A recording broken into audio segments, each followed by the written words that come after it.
Primera Timoteo 6. La semana pasada comenzamos a revisar Primera Timoteo 6 y quedamos en una continuación de esta porción de la Escritura para el día de hoy. Seguimos en nuestra serie sobre el contentamiento cristiano, el contentamiento con lo que uno tiene. Ese es el mensaje número 6 de la serie y se titula El amor al dinero. El amor al dinero.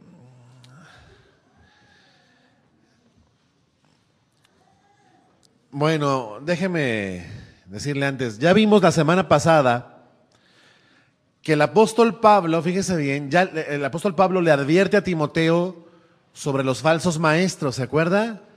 Estos que toman la piedad como, o la religión, vamos a decirlo así, como fuente de ganancia, ¿sí? Vimos que aparte, o mejor dicho, vimos que parte de las enseñanzas de los falsos maestros, como salen de un corazón codicioso y avaricioso, también promueven la codicia entre los creyentes. ¿Sí? Es un problema esto. Ha existido desde que la iglesia es iglesia y sigue ocurriendo en la iglesia, en el mundo en general.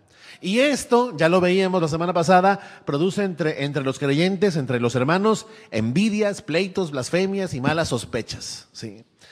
Estos falsos maestros que tienen un corazón codicioso mueven a las personas a desear más, a que no te contentes con lo que tienes y mucho menos agradecerlo, sino a pedir, pedir, pedir, demandar al Señor.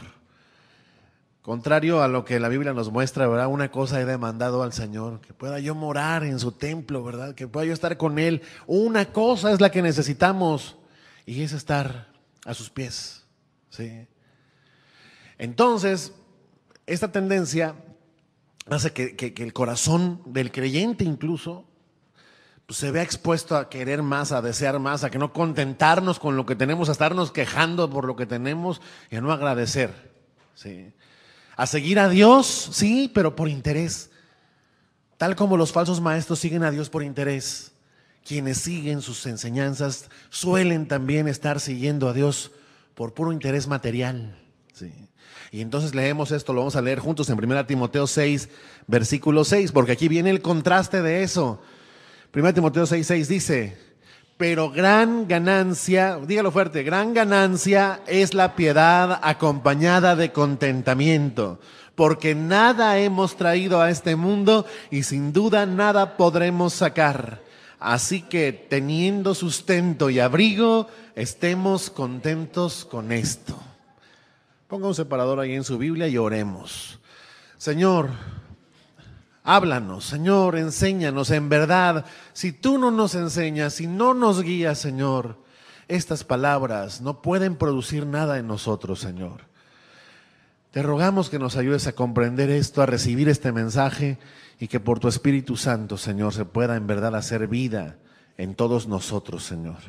Que podamos vivir así como tú nos lo muestras en tu palabra, Señor, como corresponde a santos, como conviene a todo aquel que cree en ti, Señor.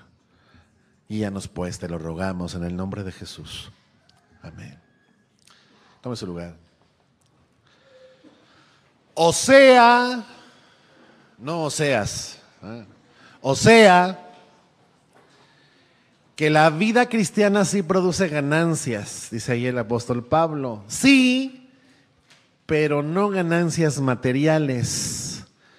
Que no le digan, que no le cuenten que la luna es de queso y que Cristo murió para hacernos ricos y toda esa basura que muchas veces hemos oído. Jesús dijo, guárdense de toda avaricia.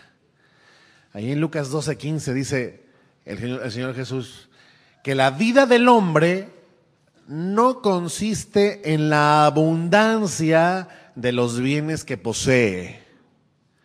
¿Y en qué consiste entonces? Pues el propio Jesús lo dice, en Juan 17:3 dice, y esta es la vida eterna, que te conozcan a ti, el único Dios verdadero, y a Jesucristo a quien has enviado. ¿Sí? Esta es la vida del hombre, la buena vida, ¿sí? Nuestra ganancia de eso, de ser cristianos, de ser hijos de Dios, es una ganancia mayor que las ganancias de este mundo.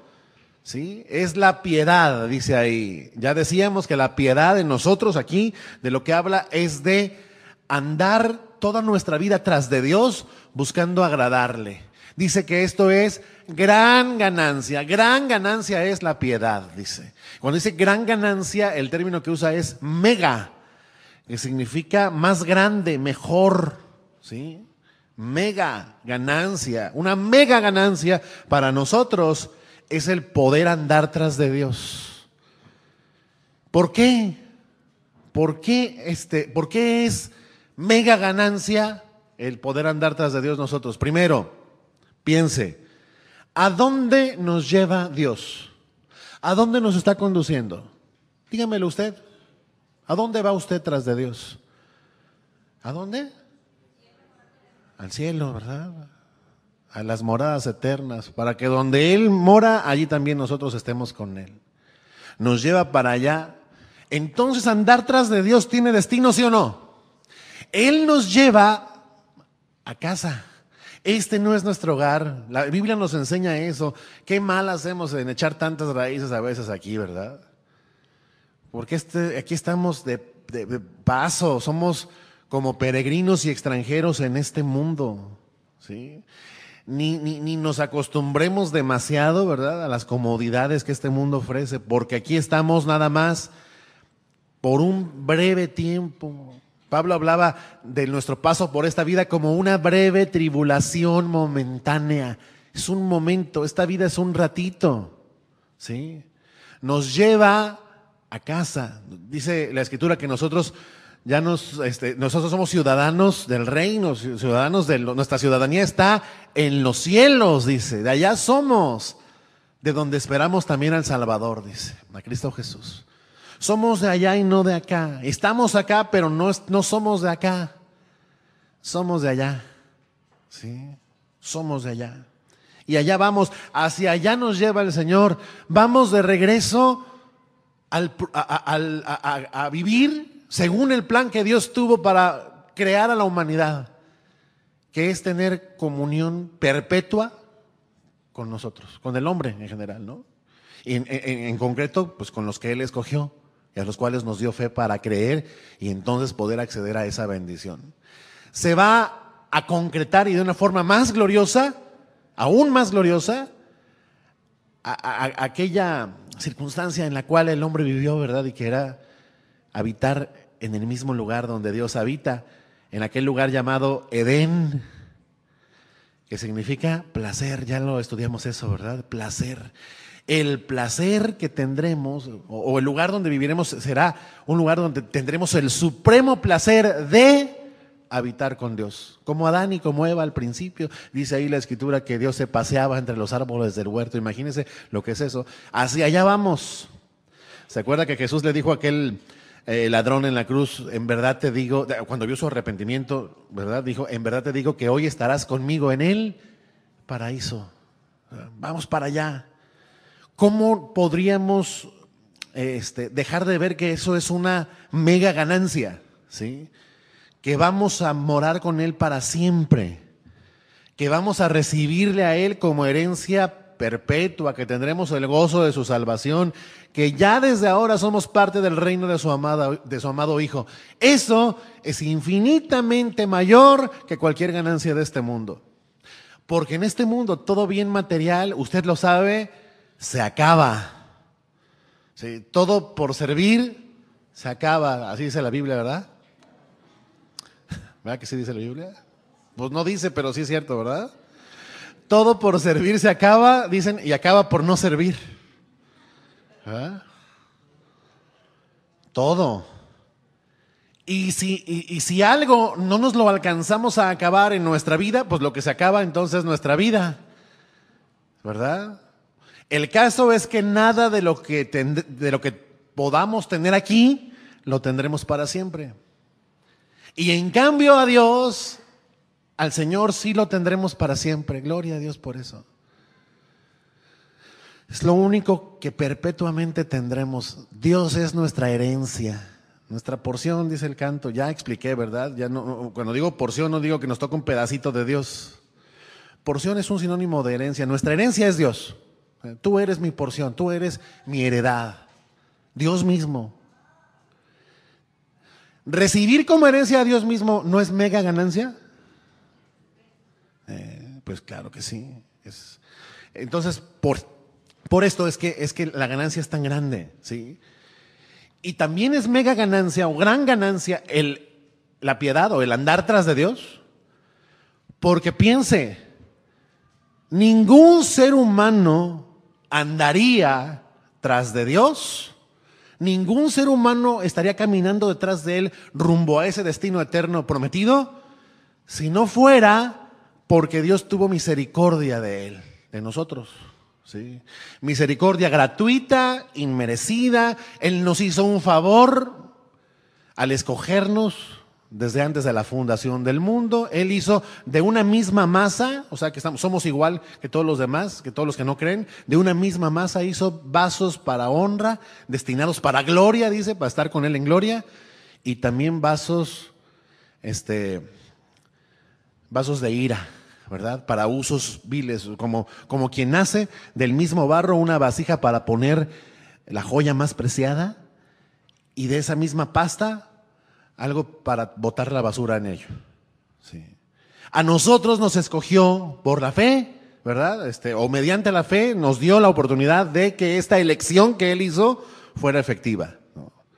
Creemos en Cristo y Él entonces ahora sí nos trae tras de Él.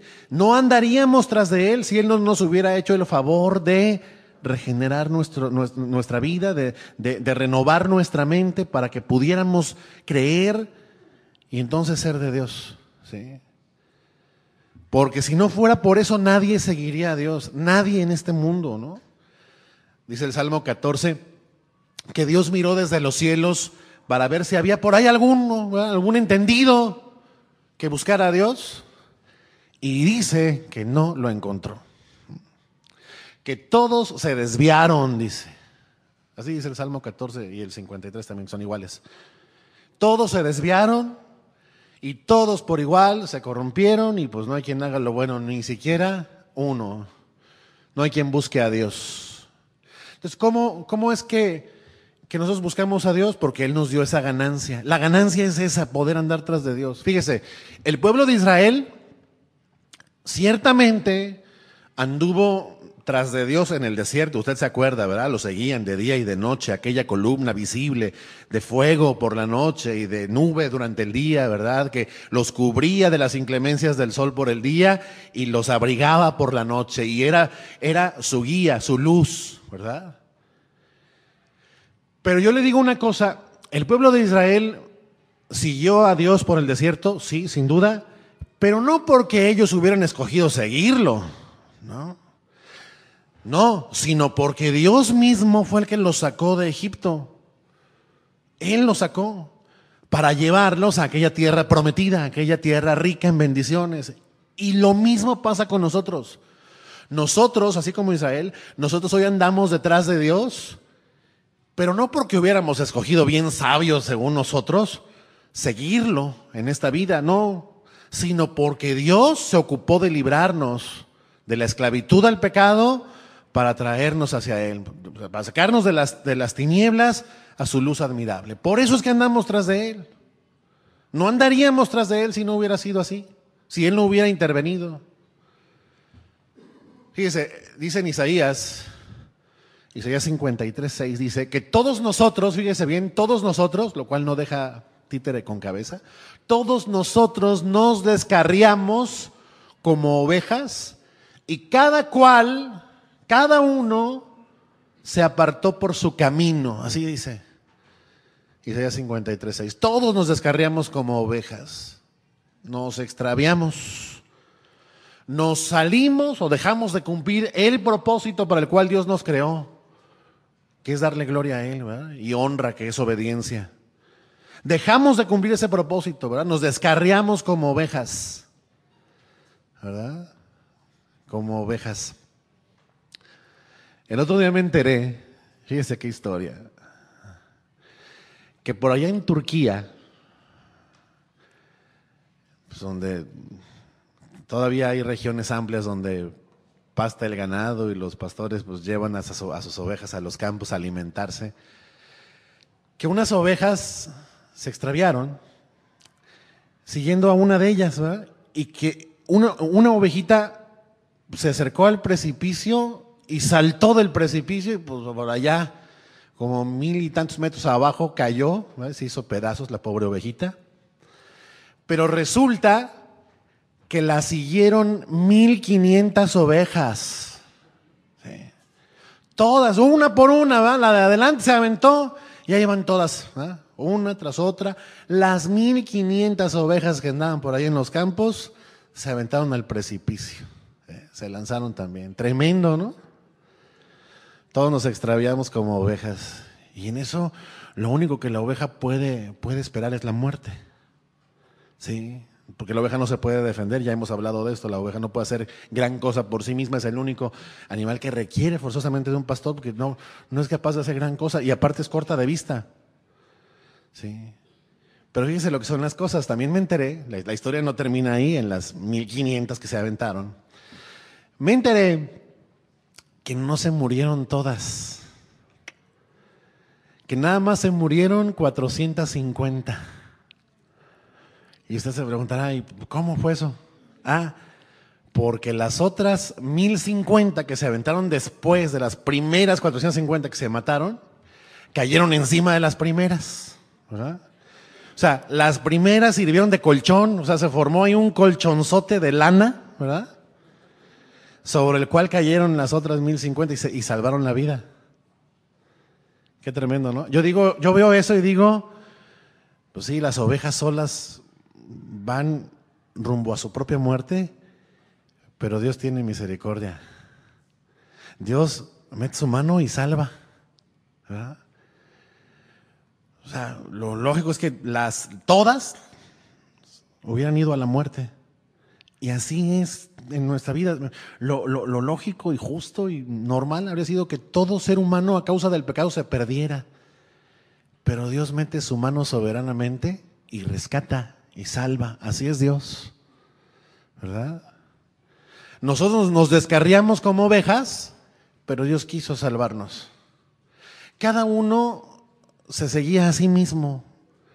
Cada uno era para sí mismo, pretenciosamente, su propio pastor y su propio Dios. ¿Verdad? Yo hago lo que yo quiero, ¿verdad? Nos descarriamos como ovejas, dice Isaías 53:6. Pero también dice, mas Jehová cargó en él, en su Hijo, el pecado de todos nosotros. O sea, esto nos habla de un cambio en la historia, ¿sí? Estábamos perdidos y no volvimos al camino por cuenta propia, porque éramos incapaces como las ovejas, pero Dios nos rescató. ¿Cómo nos rescató? Dice ahí, cargando el pecado de todos nosotros, de los que creemos, a su Hijo, a la cuenta de su Hijo. Él mandó a su Hijo a buscar y salvar lo que se había perdido, dice la Escritura, ¿no? O sea que el Señor Jesús fue, pongámoslo así metafóricamente, nuestro colchón de lana, ¿verdad? Fue nuestro colchón de lana. Dijo Pablo a los Corintios que por la gracia de nuestro Señor Jesucristo, por amor a nosotros, se hizo pobre siendo rico para que nosotros en su pobreza fuésemos, ¿qué? Enriquecidos. ¿Con cuál riqueza? Pues la riqueza de la que le estoy hablando, la riqueza de ahora poder nosotros caminar tras de Él en lugar de ir camino a la muerte. ¿Sí? Andamos tras de Él porque Dios nos salvó para ello. Él pagó el precio por nosotros para ser, como dijo Pablo a los romanos, ser libertados del pecado y que viniéramos a ser ahora siervos de la justicia, ¿sí? Siervos de Dios haciendo lo bueno, ¿sí? Lo que Él demanda hacer. Nuestra ganancia entonces, fíjese bien, por eso dice Pablo, gran ganancia o mega ganancia es la piedad. Nuestra ganancia es la piedad misma, ¿sí? Nuestra ganancia es esta devoción que no construimos nosotros, sino que Dios nos concedió, ¿sí? Por lo tanto, y piénselo, al hombre le tendría que salir sobrando preguntarse, oye, ¿y a mí en qué me beneficia creer en Cristo? ¿Y a mí de qué me sirve obedecer a Dios? Pues piensa en las ovejas, a ver de qué te sirve, ¿verdad? En estas que se aventaron una tras de la otra. Sí.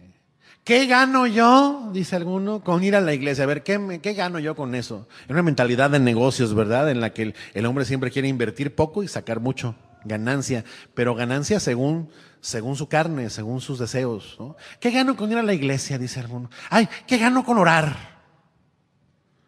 ¿Ah? ¿Qué obtendré de ganancia por leer la Biblia? Y aún hay quienes están esperando ganancia material de eso, ¿no?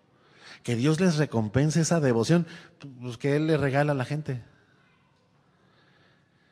Cuando hacemos eso, somos como el niño que pregunta, a ver papá, ¿y qué ganaré? ¿Qué me ganaré como premio? ¿Qué me vas a dar si acepto ir a la escuela? Ah, no me digas. No, ir a la escuela es su ganancia. ¿Sí o no? ¿Sí o no? Dígame. Pues para el cristiano, la ganancia de creer en Cristo, pues es esa, creer en Cristo. ¿Verdad? Pues esa salvación. ¿Qué gano con obedecerle? Pues obedecerle es la ganancia. Hay gozo en obedecer a Dios. ¿Qué gano con ir a la iglesia? No, participar de su cuerpo ya es una ganancia. Esa es la ganancia. O sea, usted está esperando ganancia de lo que ya es ganancia. ¿Qué gano con orar? No, mi amado, estábamos destituidos de Dios y que ahora puedas acceder hasta el trono de su gracia, ¿verdad? Por medio de nuestro Señor Jesucristo. Eso es la ganancia. Antes no podíamos. Los antiguos tenían que esperar allá que el sacerdote hiciera, ¿verdad? Sus sacrificios, sus propiciaciones allá. Hoy nosotros tenemos acceso al Padre en oración. ¿Qué me gano con orar? No. Orar es una gran ganancia. Una mega ganancia, como dice ahí. ¿Qué me gano con leer la Biblia? No, pues dale gracias a Dios que tenemos Biblias. Esa es la ganancia, que tú puedes recibir de primera mano de parte de Dios lo que Él nos quiso revelar para vida. ¿Qué me gano con leer la Biblia? ¿Estás esperando un cheque? Joyas, riquezas, posesiones, oro. Qué fácil es que el corazón humano se desvíe tras esas cosas. No, la ganancia es esa, la piedad, el poder andar nosotros tras de Dios. Y entonces dice Pablo, así que teniendo sustento y abrigo, estemos contentos con eso. Ya revisamos la semana pasada, usted se acuerda, que esa es la promesa material de Dios para con su pueblo. No oro y plata y joyas y terrenos y viajes y autos y aviones. No. La promesa material de Dios para con su pueblo, y si no oyó el tema de la semana pasada, pues le recomiendo que lo oiga, es comida, bebida y vestido. Fin de la historia. Tal como los amos se comprometen a hacer con sus esclavos una vez que los han rescatado de morir, ¿verdad? El amo rescata al esclavo de la muerte y se compromete con él a sustentarlo, ¿verdad? Dios, su compromiso principal con nosotros es sustentar nuestra vida para eternidad. Pero materialmente, comida, bebida y vestido. Eso es lo que la Biblia, pues prácticamente desde Génesis hasta Apocalipsis, dice que Dios le va a dar al que anda tras de él. Ese es el compromiso material. Dios nunca prometió riquezas ni abundancia de bienes materiales a los suyos. Abundancia de vida eterna, sí. Yo he venido para que tengan vida, y es así, ¿verdad? La misma vida que tiene Dios, la tengan en abundancia. Pero materialmente, comidita, agüita y ropita. Y hasta ahí. Y estemos contentos con eso. ¿Por qué? ¿Por qué lo dice Pablo? Porque en sí no necesitamos más para vivir sobre esta tierra. Sí. Pero ¿verdad que el Señor nos da más que eso? O sea que tenemos gracia sobre gracia sobre gracia. El otro día nos daba la buena noticia con mucha claridad gráfica a Lisa y Osiel, que ya se van a casar, que ya tienen refri. Y salían ahí con la factura del refri. Pues eso es gracia, mis chavos, ¿verdad? Porque Dios a lo que se comprometió fue de comida, bebida y vestido. Ya si tienes donde refrigerar, la gloria a Dios. Y luego vas a tener donde calentar. Y luego, pues, aquel hombre es chef, así que, ¿verdad? Dios le ha dado esa gracia también. Así estamos en gracia sobre gracia. Yo les decía, pues ya teniendo sustento y abrigo, ¿no? Teniendo un refri y un colchón, ya la haces. Y una estufa. No, o sea, ahí le vamos agregando, ¿eh? Pero la Biblia va más allá y dice, teniendo que comer y que ponerse encima, estemos contentos con eso. ¿Por qué? Porque eso es lo único que en verdad se necesita para vivir en esta tierra. Pero insisto, el Señor nos da más que eso. Pero ahora vamos a entrar a ver el peligro que hay en no contentarse con sustento y abrigo. Vamos ahí mismo al versículo 9. Pablo ha dicho, teniendo sustento y abrigo, estemos contentos con eso. Y luego dice, porque los que quieren enriquecerse caen en tentación y lazo y en muchas codicias necias y dañosas que hunden a los hombres en destrucción y perdición. Porque raíz de todos los males es el amor al dinero, el cual codiciando algunos se extraviaron de la fe y fueron traspasados de muchos dolores. Ay, Dios. El otro día, hablando de estos versículos, un hermano me dijo, ay, lo bueno es que pues yo no tengo dinero, dice. Y sí, me consta, ese hermano no ama el dinero, pero yo le decía, sí, brother, pero piensa que muchos aman al dinero sin tenerlo. Peor cosa. Y ese es precisamente el punto al que va ahí el apóstol Pablo. Pablo ahí no dice que solo aman al dinero los que tienen dinero.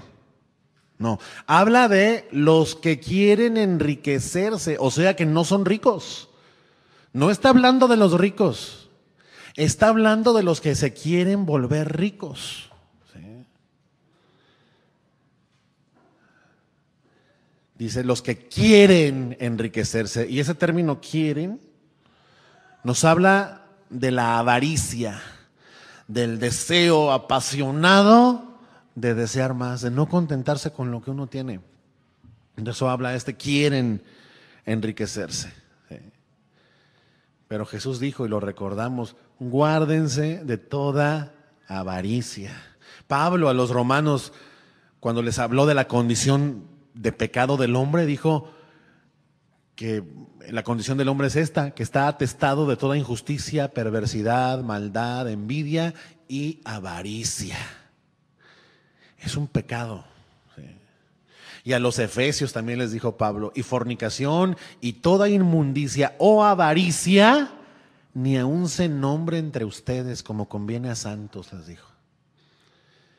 Y luego el autor de la carta a los hebreos escribió, en Hebreos 13:5, sean sus costumbres sin avaricia, contentos con lo que tienen ahora, porque el Señor dijo, no te desampararé ni te dejaré.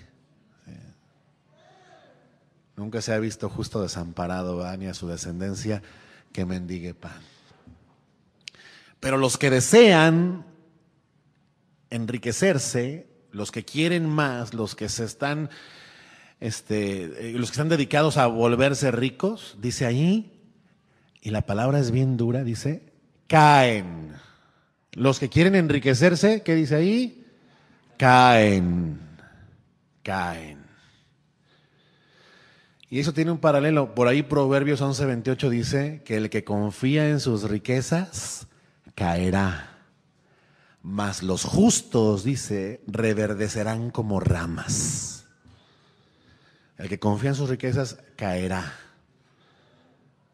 Sí, vea el contraste. Fíjese el contraste. No, yo quiero que no lo pierda de vista desde este momento. Estamos hablando de un asunto sumamente serio, no de un rasgo ahí menor del carácter.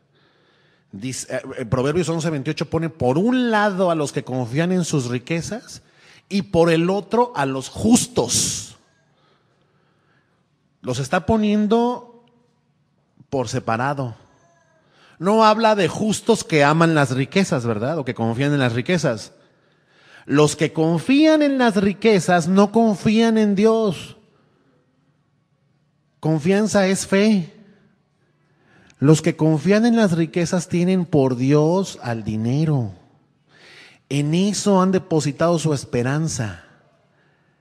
Y estos no pueden ser contados como justos. Fíjese, o sea, y no lo digo yo, no es un asunto de interpretación meramente, es un asunto que la Biblia claramente lo pone en contraste. Los justos, o sea, estos que Dios justificó, y los que quieren enriquecerse. Y estos caen, dice. Cuando dice que caen, fíjese qué serio es este asunto. Pablo está hablando de hombres cuyo amor al dinero demuestra que no han sido regenerados, que no pueden lidiar con la tentación del dinero, que no tienen el poder que Dios da para conformarse y soportar todo cualquiera que sea su situación. Sí. Habla de que los que quieren enriquecerse nunca pueden dejar de caer. Cuando dice caen, habla de algo que continuamente están haciendo, continuamente caen. Habla de una conducta compulsiva y permanente. Los que quieren enriquecerse, así lo debemos entender, no solo caen alguna vez, sino que caen siempre. Caen. Se deslizan continuamente, tropiezan continuamente en la tentación de tener más. Estos hacen lo que sea para enriquecerse y siempre están cayendo en la trampa o en el lazo, dice ahí, lazo ahí es trampa. Siempre están cayendo en la trampa del pecado porque estos siguen su deseo apasionado de adquirir más, de atesorar, de poseer, de tenerlo todo. Caen continuamente en tentación y lazo o trampa. ¿Y quién tiende esta trampa? Satanás, el príncipe de este mundo. Porque no es Dios, ¿eh? Dios no tienta a nadie, dice la Escritura. Satanás es el tentador. Y los que quieren enriquecerse, dice ahí, caen. Caen. Dice por ahí Santiago 1:13, que cuando alguno es tentado, no diga que es tentado de parte de Dios, porque Dios no puede ser tentado por el mal, ni Él tienta a nadie, sino que cada uno es tentado de su propia concupiscencia, o sea, de sus propios malos deseos. De sus propios deseos, cada uno es atraído y seducido, ¿verdad? Conquistado, enamorado, atrapado, atraído y seducido. Y dice, en una expresión bien tremenda, Santiago 1:15, que bueno, cada uno es seducido y atraído, ¿verdad?, por la tentación, y que entonces, fíjese bien lo que dice ahí, entonces la concupiscencia o el mal deseo, después que ha concebido, que ha tenido un lindo retoño, ¿verdad?, entre comillas lindo, una vez que ha concebido ese mal deseo, da a luz el pecado. ¿Sí?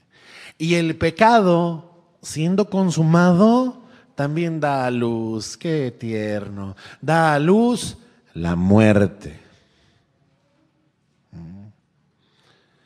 Se lo repito, el mal deseo, la concupiscencia, concibe y da a luz pecado. Y el pecado, consumándolo, o sea, siendo consumado en nosotros, el pecado da a luz la muerte. El maligno aún quiso tentar con las posesiones, con el dinero, con los bienes de este mundo, hasta el propio Jesús. Usted lo recuerda. Luego de su ayuno, del ayuno prolongado al que el Señor se sometió, allá en el desierto, dice que Satanás llevó a Jesús a un monte muy alto y le mostró todos los reinos de este mundo, ¿verdad? Y la gloria de ellos, y le dijo: todo esto te daré si postrado me adorares. Y la Escritura dice que entonces Jesús le respondió: vete, Satanás, porque escrito está: al Señor tu Dios adorarás y a Él solo servirás. Y dice la Escritura después de eso que entonces el diablo le dejó por un tiempo. Por un tiempo. Lo que sugiere que Satanás siempre vuelve a la carga. ¿Sí? Siempre lo vuelve a intentar. Pero Jesús, cuando le dice: vete porque está escrito: al Señor tu Dios adorarás y a Él solo servirás, recuerda palabras de Deuteronomio 6:13, cuando allá fue mandado a los antiguos eso mismo: a Jehová tu Dios temerás y a Él solo servirás. Solo a Él. ¿Y por qué habla ahí del servicio? Pues sepa usted que servir a Dios es adorarle, y adorar a Dios es servirle. Servirle es rendirse en adoración. O sea, son dos conceptos totalmente ligados. Servirle es rendirle tributo. Usted sabe, por ejemplo, que en nuestras reuniones en la iglesia las llamamos por igual culto o servicio, ¿cierto? Porque ambas cosas significan prácticamente lo mismo. Le rendimos culto o servicio a Dios. Solo a Él se le debe rendir ese culto de adoración o ese servicio. Porque uno sirve o adora solo a alguien a quien ama, ¿verdad? Y se sujeta solamente a alguien a quien ama. Y es por eso que el Señor dice esto, que es central en el tema. Lo dice en Mateo 6:24 y en Lucas 16:13. El Señor dijo, y es una afirmación contundente: ningún siervo. ¿Cuántos siervos hay aquí? Pues espero que todos, ¿verdad? Todos. El que es creyente es siervo. Dice: ningún siervo puede servir a dos señores, porque o aborrecerá a uno y amará al otro, o estimará al uno y menospreciará al otro, lo aborrecerá. Y luego dice: no pueden ustedes servir a Dios y a las riquezas. O sea, esta es una posición de todo o nada, ¿eh? No hay medias tintas. Aquí tampoco dice: bueno, alguno puede servir a Dios y en sus ratos libres a las riquezas, ¿verdad? Ni al revés. No, es todo o nada. O sea, ¿amas a Dios o amas a las riquezas? Dice ahí: nadie puede servir a Dios y a Mamón. ¿Qué es Mamón ahí? Mamón es el nombre de una deidad, de un demonio, ¿verdad? Ligado a la avaricia, a la riqueza, al deseo de tener. Por eso Pablo dice más adelante que la avaricia es idolatría, fíjese. La avaricia es idolatría, y obviamente ninguno aquí dice: no, si yo le rindo culto a Mamón. Pues no hace falta. Basta con rendirse culto a uno mismo para estar sirviendo ya a este mundo y a las riquezas de este mundo, ¿verdad? No puedes, o sea, es imposible servir a Dios y a las riquezas al mismo tiempo. Sin duda te inclinarás hacia uno de los dos. Si tu corazón ha sido renovado, pues te inclinarás hacia el Señor, ¿verdad? Te llevará hacia el Señor. Pero si tu corazón sigue en oscuridad, en tinieblas, en pecado, pues te va a inclinar a las riquezas. Y cuando Jesús dijo esto, no pueden servir a dos amos, al Señor y a las riquezas, a Dios y a las riquezas.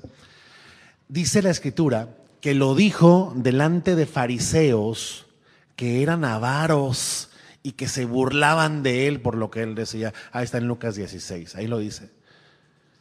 Delante de los fariseos dijo esto. Los fariseos eran, dice, avaros. Resulta, hermanos, fíjense bien, que los fariseos decían que sí se podía amar a Dios y a las riquezas, que no había problema con eso, que no eran mutuamente excluyentes el amor al dinero y el amor a las riquezas, que se podía amar a los dos. Pero peor todavía, se las cuento, una creencia popular en esa época era que las riquezas terrenales indican que el que las posee tiene el favor de Dios. Y le digo una cosa, esa falsa idea todavía se sigue enseñando hoy y tristemente en amplios sectores de la iglesia. ¿Sí?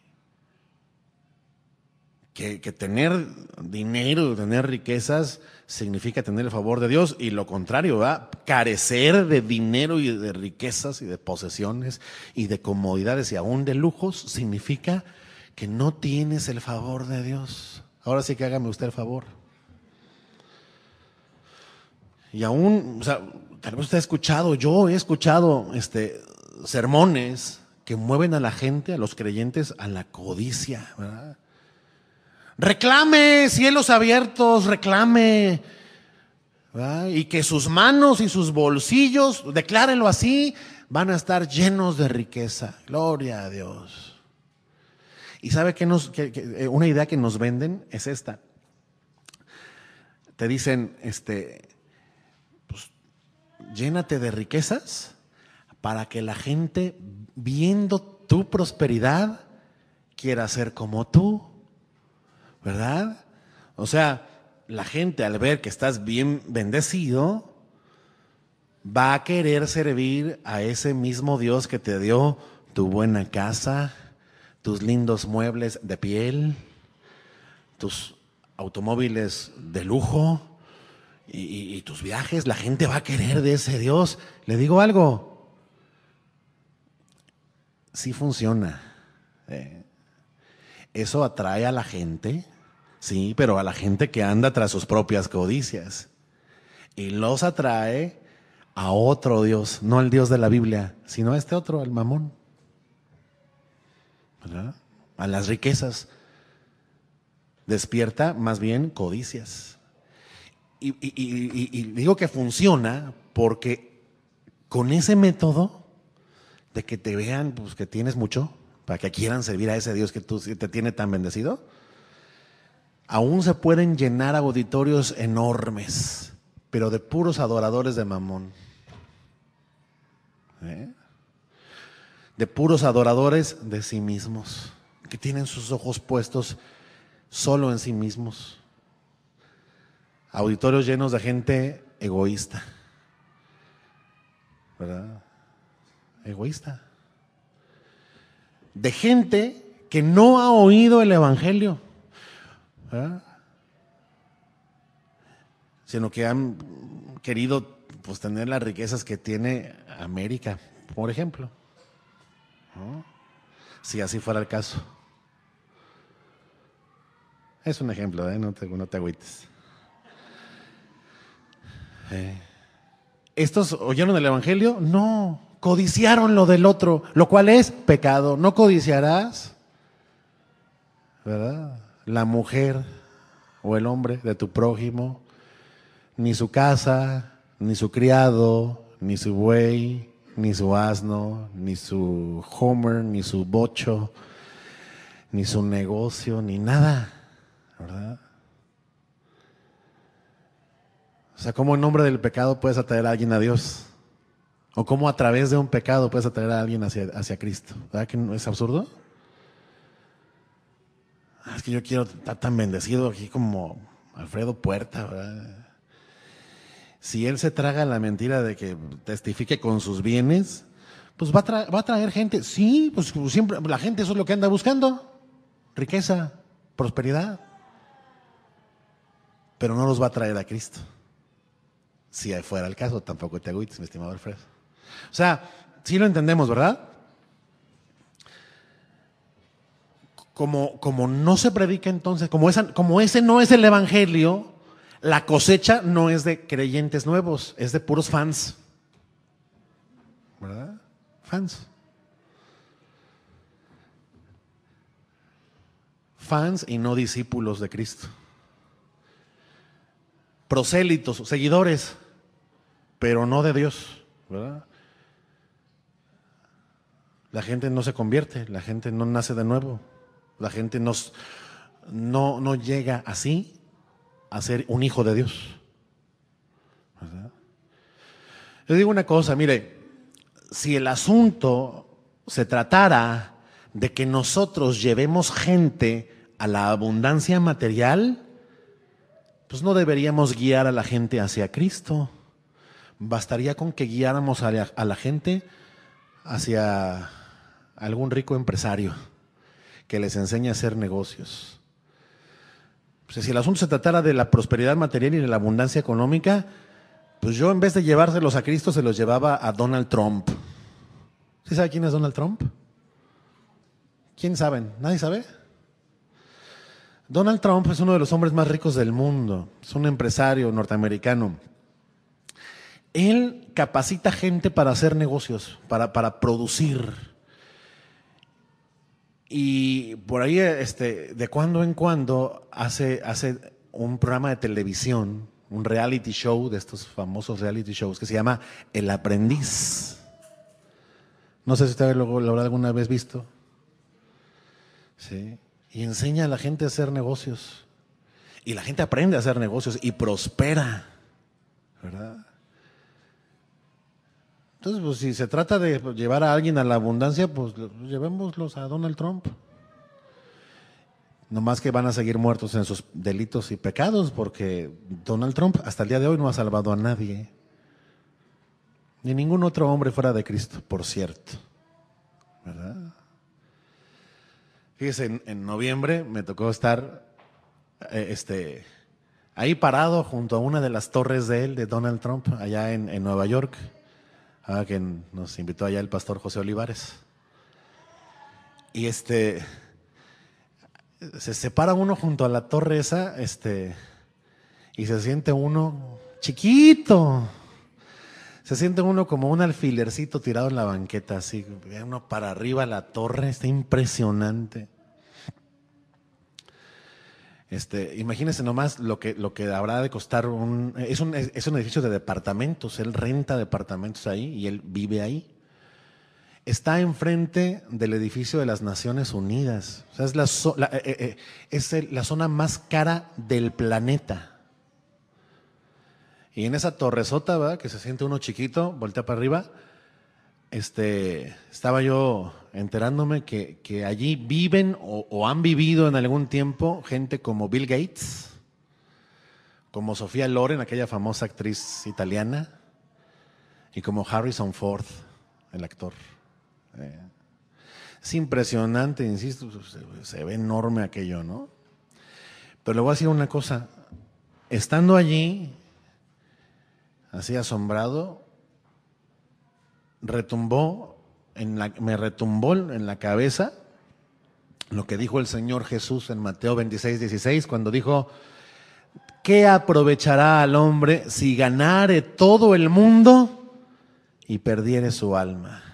Le digo una cosa, nunca entendí mejor esas palabras que en ese momento, ahí parado frente a esa inmensa torre, ¿no? De nada sirve que uno se ocupara de ganar, si fuese posible, hasta todo el mundo, si al final, por el amor al dinero y no a Cristo, por confiar en el dinero y no en Cristo, por poner uno la fe en las cosas y no en el Señor, uno se destruye a uno mismo y se pierde para siempre. Si este hombre Trump no se arrepiente, aun cuando toda su vida haya vivido en ese lugar de megalujo, pues compartirá celda allá con el más sucio de los indigentes, que tampoco se haya arrepentido. Desnudos salimos del vientre de nuestra madre, desnudos volveremos allá con a donde el Señor pues nos destine, a causa o de la fe o de la incredulidad. Yo le digo una cosa, que quede claro, entienda bien esto, que el hecho de que alguien sea rico no significa que Dios está contento con él. ¿Ok? Tampoco necesariamente que Dios está enojado con él, pero lo que nos tenemos que quitar de la cabeza es lo otro. Pensar que el rico, pues Dios está contento con él. Fíjese, por ejemplo, en Jeremías 5:26 se habla, yo se lo cuento, se habla acerca de gente impía. Impío es el que carece de piedad, el que no anda detrás de Dios, ¿verdad? El que anda detrás de sí mismo. Habla de gente impía, gente malvada, y se refiere, por allí habla de jueces corruptos, jueces que tenían el encargo de hacer justicia en el nombre de Dios, pero que se desviaron, jueces corruptos que ponían, dice allí, trampas para cazar hombres, cazar con Z, trampas para cazar hombres por dinero, ¿sí? Y el Señor dijo a través de Jeremías, ahí en Jeremías 5, dijo, fíjese bien lo que dijo, como jaula de pájaros, así están llenas sus casas de engaño. ¿Y sabe a qué hace referencia eso de como jaula de pájaros?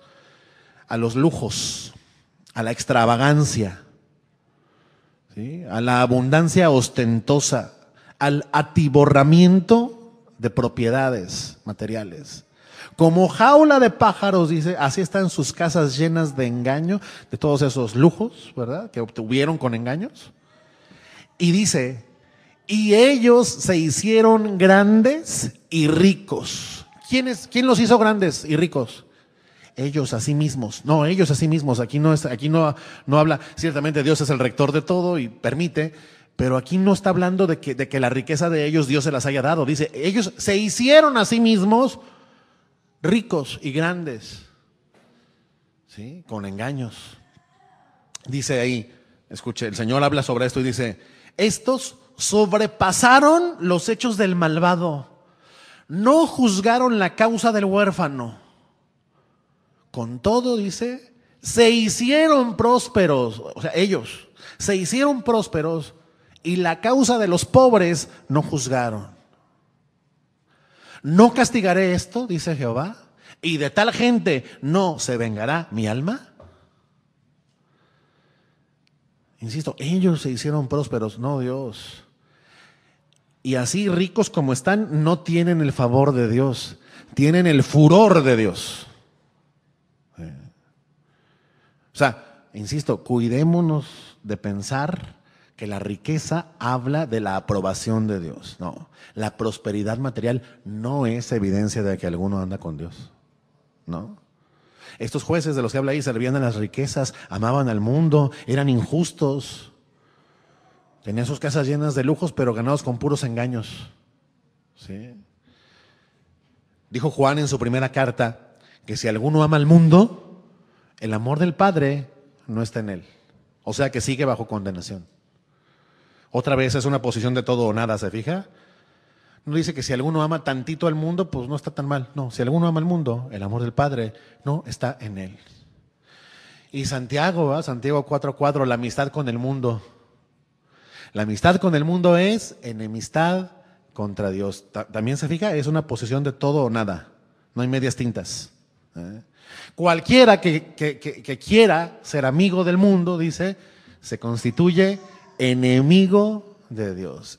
Y remata Santiago ahí en Santiago 4:7 diciendo, someteos pues a Dios, resistid al diablo y huirá de vosotros. ¿Y qué tiene que ver el diablo en lo que estábamos hablando ahí? El mensaje es este. Santiago está diciendo, no se sometan a los deseos de este mundo, no tengan por señor a este mundo, no sirvan al mundo, sino sométanse y tengan por Señor a Dios. A Él adorarás y a Él solo servirás, ¿verdad? Sométanse a Dios. Así estarán resistiendo la tentación del diablo, ¿verdad?, que es el príncipe de este mundo. Y así no estarán sometiéndosele al diablo y el diablo huirá de ustedes. Y eso lo vimos cuando huyó, ¿verdad? Se fue, se apartó de Jesús. Una vez que Jesús se sometió a la Escritura, al Padre. Ese es el mejor ejemplo, el de Jesús. Se sometió a Dios, con eso resistió al diablo y el diablo huyó de él. Ahora, ¿cómo es que nos viene esa tentación o esa trampa del diablo? Pues igual que a Jesús, de alguna manera. Obviamente estoy hablando metafóricamente. Él lo que hace es llevarnos a un monte alto, ¿verdad? Para mostrarnos los reinos de este mundo, las riquezas de este mundo. O sea, nos pone en un lugar donde podamos ver, ¿verdad? Nos promete, el enemigo nos promete alivio, satisfacción, nos ofrece superioridad, placer, nos promete ganancias que se ven, que se tocan, que se cuentan. Y además, el enemigo, ojo con ese engaño, es el engaño de toda la vida del enemigo y todavía la gente sigue cayendo en él, nos sugiere sutilmente que Dios no nos quiere ver felices, que Dios no nos quiere ver disfrutando algún placer. Pero yo te daré ese placer si postrado me adoras, dice ahí.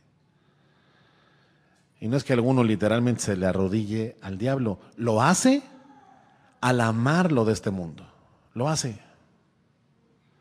Sí. Yo veo con tanta tristeza a gente tan querida para nosotros que no se acerca a Dios porque tiene miedo de lo que Dios les vaya a obligar a hacer. No han entendido. ¿Verdad? Están aferrados a sus placeres. Los vemos arrodillados ante el diablo, aferrados al placer que les produce una vil docena de cervezas, sin imaginarse ellos el placer infinitamente mayor que produce el amor de Dios en nuestros corazones. Creen que van a perder mucho si se acercan a Dios y no saben de lo que se están perdiendo. Satanás promete pues entonces el placer que da el dinero y el placer de todo lo que se puede comprar con el dinero. Pero el diablo nunca te dice que cuando se te acabe el dinero se te van a acabar los placeres y los amigos con los que te lo prodigabas, ¿verdad? Como aquel hijo pródigo, que ya dijimos que pródigo es desperdiciado, ¿verdad? El hijo desperdiciado, que malgastó todo, ¿verdad? Lo que alguna vez estuvo en su mano. Y Satanás sigue así guiando a muchos a todo tipo de maldades. Fíjese, es de ahí de donde viene, por ejemplo, la tentación de usar uno medios deshonestos para aumentar sus ganancias. ¿Qué tanto es tantito, hombre? ¿Qué diferencia puede haber entre 1 kilo y 950 gramos que le des a tu cliente, al que atiendes, al que le vendes? ¿Qué tanto es reportar que tus gastos, ¿verdad? Los que te paga la empresa, ¿verdad? Pues fueron de 1,500 y no de 1,300, como realmente fueron, ¿no? Y así, o sea, te empuja, ¿verdad? Te guía a usar medios deshonestos para aumentar tus ganancias hasta que te cachen y venga tu ruina. O por ejemplo, conduciéndote a tener tantas ocupaciones para ganar dinero que no te queda ni tiempo ni fuerzas para Dios o para formar a tus hijos hasta que se pierdan. Ahí está el engaño de las riquezas. O rodeándote de alguna forma de gente malvada que te lleva hacia el pecado, ¿verdad? Que te incita a participar en lo que no conviene, y ahí vas, ¿verdad? El que sea, hasta derribarnos. Ese es el empeño de Satanás. Y ahí es donde vemos que el dinero en sí mismo no es el problema. Nadie está diciendo aquí que el dinero sea un problema. El problema es el amor al dinero. Porque hay gente que tiene dinero, fíjese, y no lo ama. Y gente que no tiene y lo ama. Y si alguno ama el dinero, lo tenga o no lo tenga, dice la Escritura que es empujado a toda clase de males. Cuando dice ahí, raíz de todos los males es amor al dinero, más concretamente lo que quiere decir es que el amor al dinero produce toda clase de males. Toda clase de males. ¿Sí? Y así, los que quieren enriquecerse, los que aman el dinero, muestran que no quieren a Dios, quieren dinero. Los que quieren enriquecerse cometen la grave maldad de decir, aún inconscientemente, a mí no me sirve la cruz de Cristo. Yo lo que quiero es el oro y la plata. Y están descontentos. Y eso es pecado. Los que quieren enriquecerse caen entonces en toda tentación y lazo, en la trampa del diablo, en la trampa del pecado. Y luego dice, y en muchas codicias necias y dañosas. O sea, que causan daño. Codicias, pues son esos malos deseos. Necias, pues ahí significa insistentes y carentes de inteligencia, ¿verdad? Codicias necias y dañosas que hunden o ahogan, como dice la palabra ahí en el original, que ahogan a los hombres en destrucción y perdición. Destrucción y perdición. Y uno revisa de qué está hablando ahí, de qué destrucción o perdición, y se encuentra con que son palabras que se usan también para referirse a ruina, castigo, condenación y muerte. Cuando dice que hunden a los hombres en destrucción y perdición, está hablando de perdición eterna, ¿eh? Está hablando del trágico e irreversible y terrible final que es el tormento eterno en el infierno. O sea, no está hablando meramente de los problemas que el amor al dinero causa en la tierra. Y alguno a lo mejor descansa y dice, bueno, menos mal, yo pensé que hablaba de aquí. Pues está hablando de algo peor.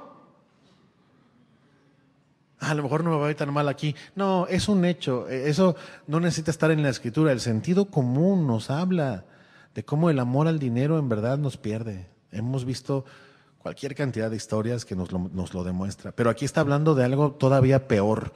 No solo de los conflictos que el amor al dinero produce aquí en la tierra, sino de condenación, de destrucción y de perdición eternos. ¿Por qué? Porque el amor al dinero lo que hace es que desnuda el corazón y descubre que alguno confía en sus riquezas y por lo tanto no confía en Dios. Vaya, ni siquiera para recibir su alimento del día.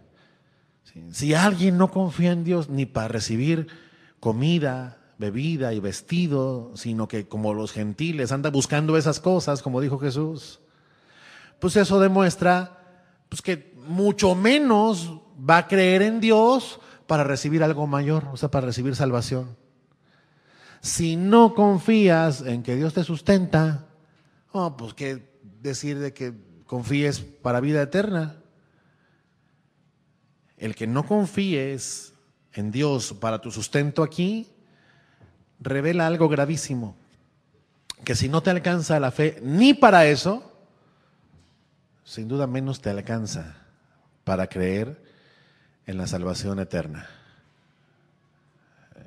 Entonces el asunto es más grave de lo que parece, ¿cierto? No es una curiosidad del carácter. Es un asunto entonces de vida o muerte. Pero si tú eres creyente, sabes que si Él te dio vida, te da el alimento para que subsistas, para preservarte, ¿verdad? Para vida eterna. Si tú has creído para vida eterna, ¿cómo vas a creer que Él no te va a dar de comer hoy? Pero si no puedes confiar en Él ni para lo de hoy, menos vas a confiar en Él para lo de la eternidad. Y entonces vas a confiar en las riquezas y vas a andar en pos de ellas, tratando de obtenerlas, de atesorarlas, para asegurarte, para asegurar tu futuro. Bienes tienes para muchos años, dijo el rico insensato, ignorando que esa misma noche iban a pedir su alma. Y todo eso que estás cosechando, ¿como para quién crees que va a ser? Sí. Entonces, dice ahí, porque raíz de todos los males o de toda clase de males es el amor al dinero o el afecto por la plata, como dice ahí el apóstol Pablo, que indica, fíjese bien, el contexto general de 1 Timoteo 6 habla de los falsos maestros. O sea, Pablo está diciendo que este amor al dinero lo muestran claramente los que toman la piedad como fuente de ganancia, los que enseñan otro evangelio para sacar dinero. Pero eso no significa que no sea aplicable a toda persona, ¿eh? O sea, la aplicación de esta enseñanza es general, sin duda alguna. El amor al dinero, raíz de todos los males. Luego dice, el cual, codiciando a algunos, o deseándolo con pasión, con vehemencia, con avaricia, se extraviaron de la fe. ¿De qué habla eso de que se extraviaron de la fe?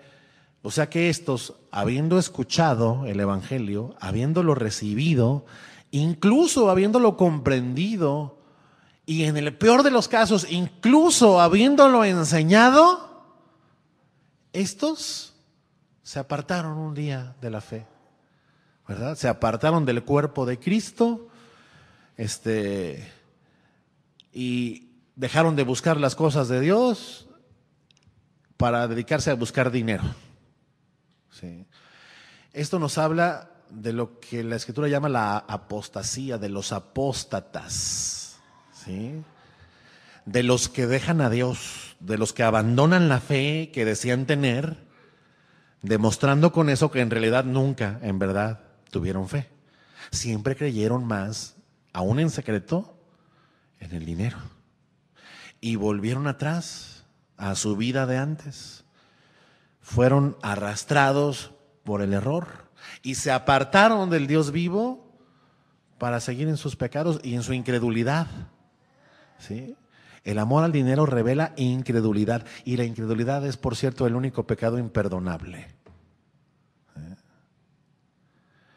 De estos es de los que el apóstol Juan dice, salieron de nosotros, pero no eran de nosotros, porque si hubiesen sido de nosotros, habrían permanecido con nosotros, pero salieron para que se manifestara que no todos son de nosotros.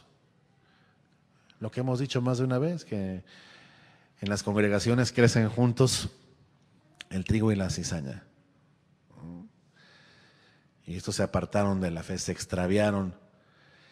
Estos son, fíjese bien, los que fueron seducidos, en palabras de Jesús, fueron seducidos por el engaño de las riquezas. Así se refirió Jesús a esto, el engaño de las riquezas. O sea que las riquezas se engañan. Esta frase, el engaño de las riquezas, Jesús la usó en la parábola del sembrador. ¿Usted se acuerda de la parábola del sembrador? Donde dice que la semilla es la palabra de Dios, el evangelio, y la tierra donde cae la semilla es el corazón del hombre, ¿no? ¿Sí se acuerda de esa parábola? Dice que el sembrador salió a sembrar y parte de la semilla cayó en la tierra que está junto al camino, esa tierra compacta y dura a causa de que pasa todo por encima de ella, y entonces no penetra, ¿verdad? Y vienen las aves y se comen esa semilla, no fructifica. Esto habla de los que son duros de corazón, ¿verdad? No entienden lo que oyen, viene el maligno y roba, arrebata lo que se les puso en el corazón. Luego hay otra semilla que cae en los pedregales, dice, donde no hay mucha tierra. y brota pronto, pero pues no hay tierra, no hay profundidad de tierra, no tiene buena raíz que lo alimente, sale el sol, se quema, dice, a causa de no tener raíz, se seca, ¿verdad? Y eso habla del que oye la palabra y la recibe al principio con gozo, pero dice ahí el Señor que son de corta duración, porque cuando les viene la aflicción o la persecución por causa de la palabra, tropiezan y se apartan. Pero luego dice que hay una parte de la semilla que cayó entre espinos y estos son los a los que se habla ahí en 1 Timoteo 6, de los que se apartaron de la fe o se extraviaron de la fe. La semilla del evangelio cae entre los espinos, pero los espinos crecen alrededor y ahogan la semilla. ¿Sí? O sea, los recursos de la tierra pues se desvían para alimentar a los espinos y queda poco para que esa tierra nutra, ¿verdad? La semilla, de forma que la semilla produzca fruto. ¿Sí? Y estos son, dice el Señor Jesús, los que oyen la palabra, pero el afán de este siglo o las preocupaciones de este mundo y el engaño de las riquezas ahogan la palabra, dice. Y entonces la semilla aquella de la palabra de Dios que puede producir fruto, salvación, vida, se vuelve inútil. O sea, no produce el fruto que sí produce la tierra que Dios ha preparado. ¿Sí? O sea, Pablo está hablando de los que reciben la semilla del evangelio en pedregales. El engaño de las riquezas ahoga la palabra como aquellos espinos ahogan la semilla. O sea, el amor al dinero ahoga la semilla de la palabra, ahoga la palabra que te puede salvar. Y pues entonces no te salva. Te desvía de la piedad, te lleva en sentido contrario a Cristo. Y eso es terrible, eso es mortal por necesidad, mortal. O sea, conclusión, el amor al dinero mata. Y Pablo lo dice, ahí vamos a terminar 1 Timoteo 6, donde dice que fueron traspasados de muchos dolores. Se extraviaron de la fe y fueron traspasados de muchos dolores. Le digo ¿qué es esa frase? Esa frase es como el epitafio, como la inscripción en la lápida del que se pierde para siempre. Y fueron traspasados de muchos dolores. ¿Sabe qué significa esto? Que los que quieren enriquecerse y aman el dinero, se matan a sí mismos. Le voy a decir por qué. Fíjese lo que se puede descubrir revisando un poquito más a profundidad las palabras con las que fueron escritas estas cosas. Ya con eso termino. La expresión fueron traspasados de muchos dolores nos haría pensar que alguien los traspasó, ¿verdad? O los atravesó como con una espada. Uno piensa que Dios los traspasó, ¿verdad? Por amar a las riquezas, como que los castigó. Pero, fíjese bien lo que son las cosas. En las palabras exactas que usó Pablo, se lee, en lugar de fueron traspasados, se lee, se traspasaron. O sea, ellos mismos. Se atravesaron a sí mismos. Se clavaron ese cuchillo en el corazón. O se lanzaron sobre su propia espada. Como Saúl. A sí mismos se hicieron daño, se hirieron y fueron ellos para sí mismos su propia perdición. E insisto, cuando dice perdición y destrucción, habla de ser desechado para siempre, de nunca haber creído realmente, de nunca haber aceptado, ¿verdad?, la palabra de Dios. Y de los tales no hay más destino que el infierno. Ahora, termino. Esta advertencia, Pablo se la escribe al pastor de una iglesia, a Timoteo, para que lo considere él y para que en función de eso este pastor instruya a la iglesia. Por lo tanto, esta advertencia de que el amor al dinero mata y para siempre es, pues no para los que andan allá en la calle y que nunca han oído el evangelio de Cristo, sino que es una advertencia para los que asisten a una congregación. Porque en una congregación muchos están así. Y están en las congregaciones, están entre los creyentes y dicen que aman a Dios y que confían en Dios, pero secretamente o a veces abiertamente incluso, más bien aman al dinero y confían en las riquezas. Fíjese, que una líder sindical como la maestra Gordillo, ¿verdad?, sea acusada de enriquecerse ilegalmente, o que el secuestrador más temido o el traficante de personas más despiadado amen al dinero, pues no es nada sorprendente, ¿verdad? No sorprende, porque ellos son su propia ley para sí mismos, ellos viven para sí mismos, sus deseos son ley, ¿verdad? Ellos se obedecen a sí mismos y son su propio Dios, ¿verdad? El mundo incluso educa a la gente para eso, ¿verdad? Para consentirse a sí misma, para quererse mucho, para chiquearse y apapacharse cada uno a sí mismo, ¿verdad? El mundo educa así para que el hombre ande tras de todos los bienes que pueda cosechar. Qué triste, ¿verdad? El mundo educa al hombre para que se ame mucho a sí mismo, mientras que la Biblia nos educa para amar a los demás. Sí. Dice Pablo, cada uno estime a los demás como superiores a sí mismos y no mire cada uno de forma egoísta, no mire cada uno por lo suyo propio, sino también cada cual mire por lo de los otros. Sí. O sea, que la gente allá afuera viva así para sí misma, no es sorpresa, no es novedad. Esta advertencia debe seguir siendo expuesta desde un lugar como este, desde un púlpito, para que quienes acuden a una congregación se revisen, se examinen a sí mismos si están o no están en la fe. El cristiano, el verdadero cristiano, no tiene sus ojos en las riquezas ni su confianza en ellas, sino tiene una mira más alta, una mira más alta. Pablo les dijo a los colosenses, y ahora lo recordamos en este contexto, les dijo, si ustedes han resucitado con Cristo, entonces busquen las cosas de arriba, donde está Cristo sentado a la diestra de Dios, y pongan la mira en las cosas de arriba, no en las de la tierra. Porque ustedes han muerto y su vida ahora está escondida con Cristo en Dios.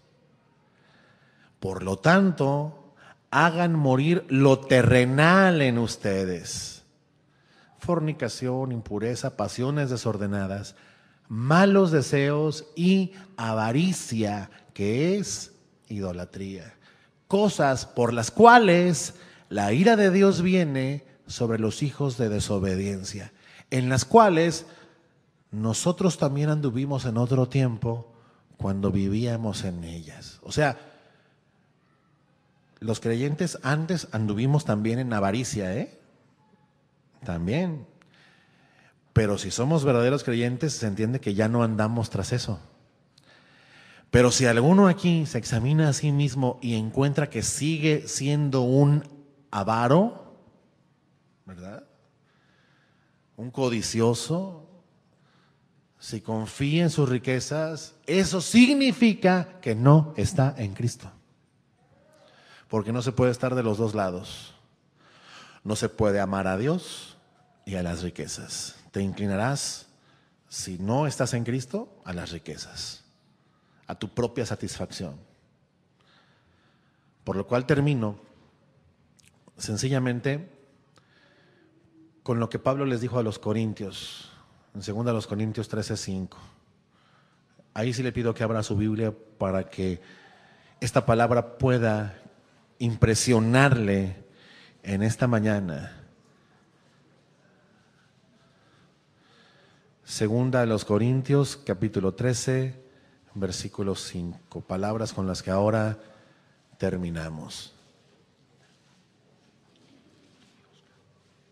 Una vez habiendo escuchado todo esto, mis amados, el llamado que queda es este: examínense a ustedes mismos si están en la fe. Pruébense a sí mismos. ¿O acaso no se conocen ustedes a sí mismos que Jesucristo está en ustedes? A menos, dice, que estén reprobados. O sea, ¿qué significa eso? Pónganse a pensar en su manera de vivir y vean si de verdad confían ustedes en el Señor. Revisen, hagan la prueba, pruébense ustedes a sí mismos, porque ustedes a sí mismos pues no se podrán engañar. Hagan la prueba y si la pasan, es porque Cristo vive en ustedes. Pueden estar seguros, confiados, dormir tranquilos, acostarse en paz. Hagan la prueba y si la pasan, qué bendición. Pero si ustedes se encuentran con que no confían en Cristo, es porque Cristo no está en ustedes. Entonces sí, preocúpense y enciendan todas las alertas.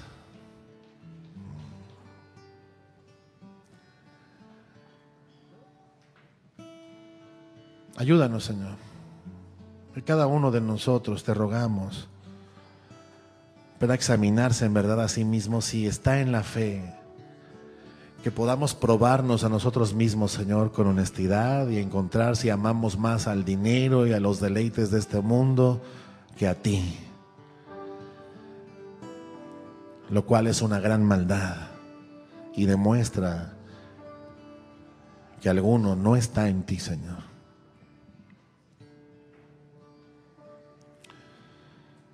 No queremos ser, Señor, de aquellos de los que Pablo habló cuando dijo que en los días finales vendrían tiempos peligrosos porque habría hombres amadores de sí mismos, avaros, soberbios, amadores de los deleites de este mundo más que de Dios. No queremos nada más tener apariencia de piadosos, sino serlo en verdad.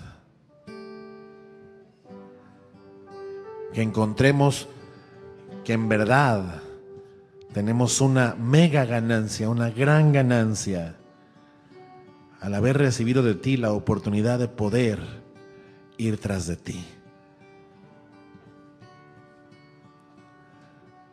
Señor, que cada uno pueda revisarse a sí mismo, y si alguno encuentra que aún ama el dinero, Señor, que aún confía en las riquezas, eso significa que no está en la fe,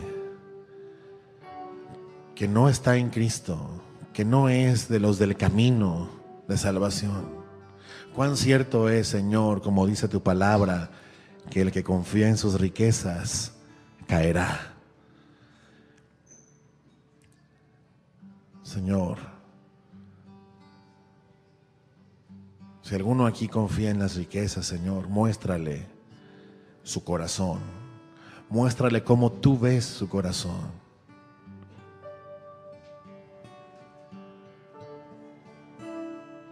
Muéstrale, Señor, que el que ama al dinero deja claro quién es.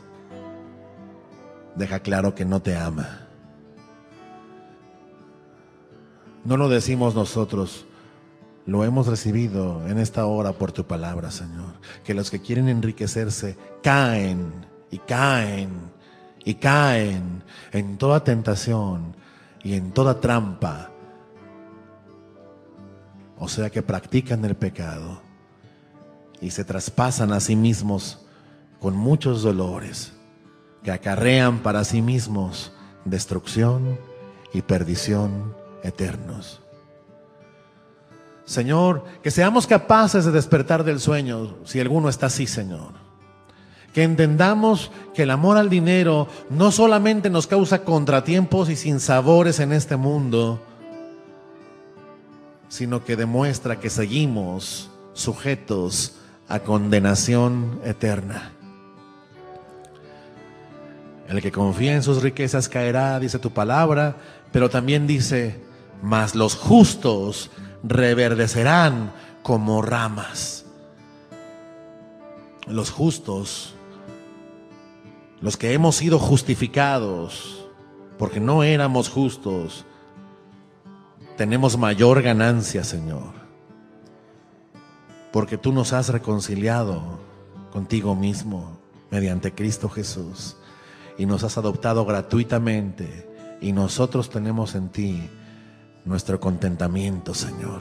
No porque seamos muy sabios o muy buenos, sino porque tú en tu misericordia nos renovaste el entendimiento y nos mostraste tu amor y nos diste fe y nos concediste arrepentirnos y hallar nuestra saciedad solamente en ti, Señor.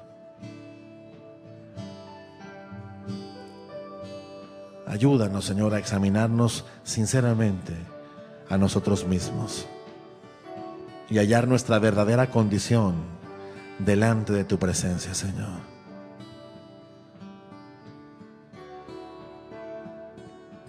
Que quienes confían en las riquezas puedan, por tu gracia, dejar de preferir lo temporal y preferir lo eterno, Señor.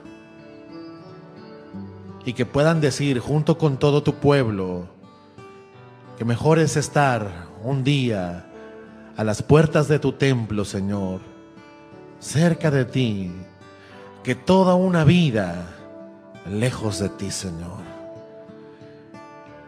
Que podamos decir, todos nosotros, los que hoy estamos aquí, los que escuchan estas palabras, mejor es tu amor que todas las riquezas, porque fuera de ti, Señor, nada deseo en la tierra.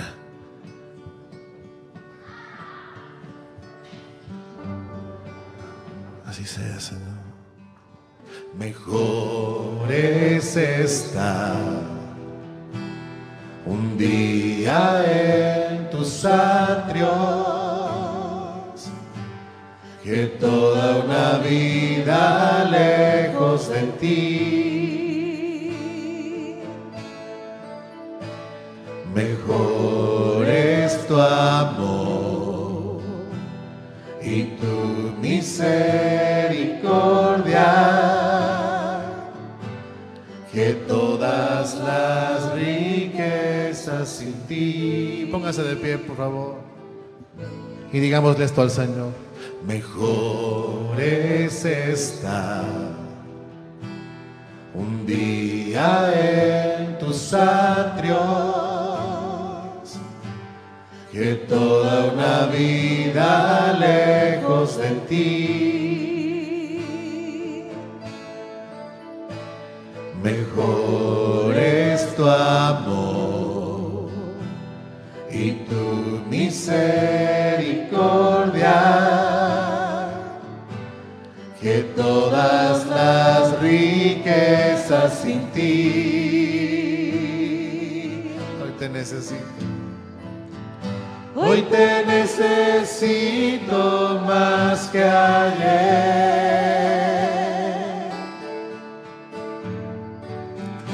El mañana no sé si vendrá. Solo sé que hoy quiero adorarte y contemplar la belleza de tu santidad. Vamos a cantar otra vez. Hoy te necesito. Hoy te necesito más que ayer. El mañana no sé si vendrá.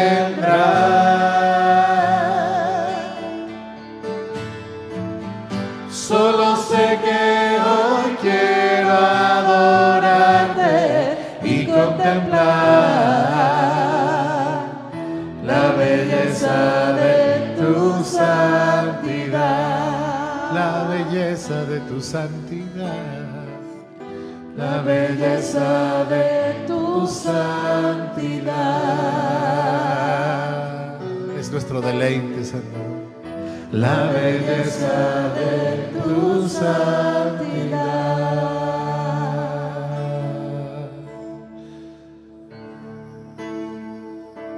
Gracias, Señor. Siendo rico, Señor, te hiciste pobre, te humillaste hasta lo sumo, para que nosotros, en tu pobreza, en tu humillación, pudiésemos ser enriquecidos. Costó aquella cruz, Señor, que no lo olvidemos. Te lo rogamos en el nombre de Jesús. Amén. Amén. Gracias, Señor. Amén.